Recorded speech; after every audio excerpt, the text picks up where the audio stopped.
Hello दोस्तों, मेरा नाम मिसबाहुर रहमान है और आपका स्वागत है A1 एवरीथिंग पर। पूरे भारत में मेडिकल कम्युनिटी बहुत दुखी है। डॉक्टरों और स्वास्थ्य कर्मियों ने इस घटना के खिलाफ कैंडल मार्च और विरोध प्रदर्शन किए हैं। एक young post graduate trainee doctor डॉ मौमिता देबनाथ का कत्ल हुआ है। उनकी याद में कई जगहों पर श्रद्धांजलि सभाएं आयोजित की गई हैं। उनका शरीर RG car medical college and hospital में पाया गया। पुलिस और फॉरेंसिक टीम ने तुरंत जांच शुरू कर दी है। यह भयानक घटना एक ब्रूटल रेप और मर्डर ने पूरे देश को हिलाकर रख दिया है। लोग इस घटना से स्तब्ध और आक्रोशित हैं। देश भर में गुस्सा और दुहुक फैल गया है। हर कोई इस जघन्य अपराध के खिलाफ आवाज उठा रहा है। लोग डॉ देबनाथ के लिए जस्टिस मांग रहे हैं। न्याय की मांग को लेकर कई शहरों में रैलियां और प्रदर्शन हो रहे हैं। यह दुखद घटना भारत में महिलाओं की वल्नरेबिलिटी को उजागर करती है। महिलाओं की सुरक्षा को लेकर गंभीर सवाल उठ रहे हैं। यह इंप्रूव्ड सेफ्टी और सिक्योरिटी की अर्जेंट नीड पर प्रकाश डालती है। लोग सरकार से त्वरित और कठोर कदम उठाने की मांग कर रहे हैं। खास तौर पर मेडिकल प्रोफेशन अपने मेंबर्स के लिए बेहतर प्रोटेक्शन की मांग कर रहा है। डॉक्टरों का कहना है कि उन्हें सुरक्षित माहौल चाहिए। हॉस्पिटल्स, जिन्हें अक्सर हीलिंग का सैंक्चुअरी माना जाता है, इस क्राइम से हिल गए हैं। इस घटना ने चिकित्सा समुदाय को गहरे सदमे में डाल दिया है। पूरे भारत में डॉक्टर्स और मेडिकल स्टूडेंट्स सड़कों पर उतर आए हैं। वे डॉ देबनाथ के ब्रूटल मर्डर का विरोध कर रहे हैं। हॉस्पिटल्स और मेडिकल कॉलेजेस में भारी प्रदर्शन हुए हैं। प्रदर्शनकारी पीड़िता के लिए स्विफ्ट जस्टिस की मांग कर रहे हैं। वे चाहते हैं कि अपराधियों को उनके हेनस क्राइम के लिए अकाउंटेबल ठहराया जाए। प्रदर्शन मेडिकल प्रोफेशनल्स के बीच बढ़ते डर और गुस्से को दर्शाते हैं। वे लंबे समय तक काम करते हैं, अक्सर स्ट्रेसफुल कंडीशंस में। पर्याप्त सिक्योरिटी मेजर्स की कमी उन्हें जोखिम में डालती है। वे सेफर वर्किंग एनवायरमेंट्स की मांग कर रहे हैं, खासकर महिलाओं के लिए। बेटी बचाओ बेटी पढ़ाओ कैंपेन, जिसे बहुत धूमधाम से लॉन्च किया गया था, का उद्देश्य लड़कियों को एम्पावर करना था। इस कैंपेन का मकसद था कि लड़कियों को शिक्षा और सुरक्षा के माध्यम से एक बेहतर भविष्य दिया जाए। इसका उद्देश्य उनकी सेफ्टी और सिक्योरिटी में सुधार करना था। लेकिन क्या यह उद्देश्य वास्तव में पूरा हो पाया है? क्या लड़कियों और महिलाओं को वह सुरक्षा मिल पाई है जिसकी उन्हें जरूरत है? हालांकि डॉ देबनाथ के मर्डर ने गंभीर सवाल खड़े कर दिए हैं।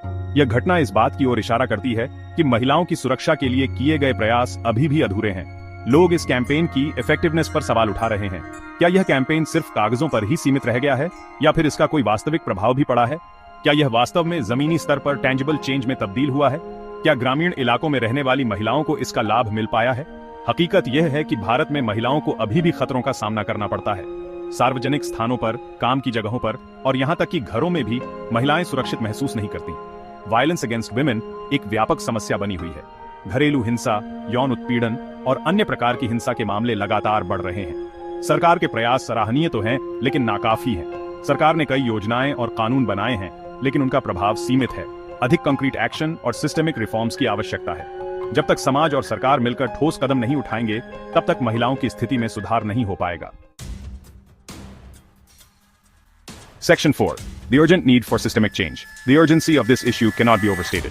We are at a critical juncture where immediate action is necessary. डॉ देबनाथ की हत्या एक गहरी malaise को उजागर करती है। यह घटना केवल एक आइसोलेटेड इंसिडेंट नहीं है, बल्कि एक लार्जर पैटर्न का हिस्सा है जो सिस्टेमिक इश्यूज की ओर इशारा करता है। यह हमारे सिस्टम की खामियों को उजागर करता है।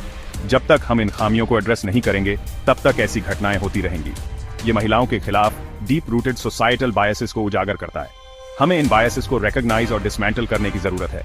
इस इश्यू को एड्रेस करने के लिए एक मल्टी प्रोंग्ड अप्रोच की आवश्यकता है।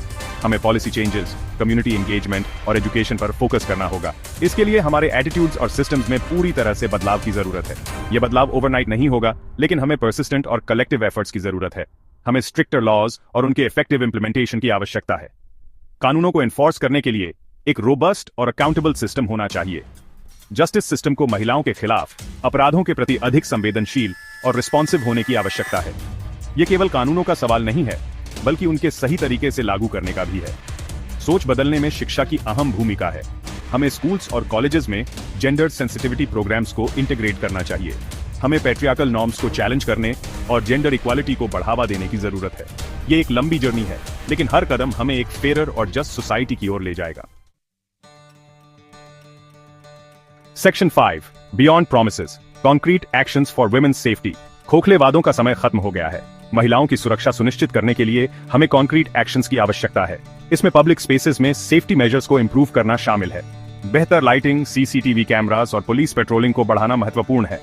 महिलाओं के लिए सेल्फ डिफेंस ट्रेनिंग उन्हें खुद को प्रोटेक्ट करने के लिए तैयार कर सकती है। इसके अलावा हमें वायलेंस अगेंस्ट विमेन के प्रति जीरो टॉलरेंस का माहौल बनाने की जरूरत है। इसके लिए समाज के सभी वर्गों की एक्टिव पार्टिसिपेशन की आवश्यकता है।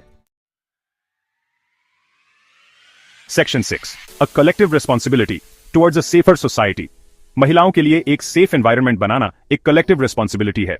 यह केवल सरकार या लॉ एनफोर्समेंट एजेंसीज का कर्तव्य नहीं है। हर व्यक्ति, हर समुदाय को अपनी भूमिका निभाने की जरूरत है। हमें जहां भी मिसोजिनी और पेट्रियार्की दिखाई दे, हमें उसे चैलेंज करना होगा। हमें वायलेंस अगेंस्ट विमेन के खिलाफ आवाज उठानी होगी। चुप्पी केवल अपराधियों का हौसला बढ़ाती है। आइए हम मिलकर एक ऐसा समाज बनाएं जहां महिलाएं सुरक्षित, सम्मानित और एम्पावर्ड महसूस करें। डॉ. देवनाथ की मृत्यु एक सुरक्षित भारत के लिए हमारी लड़ाई में एक टर्निंग पॉइंट बने।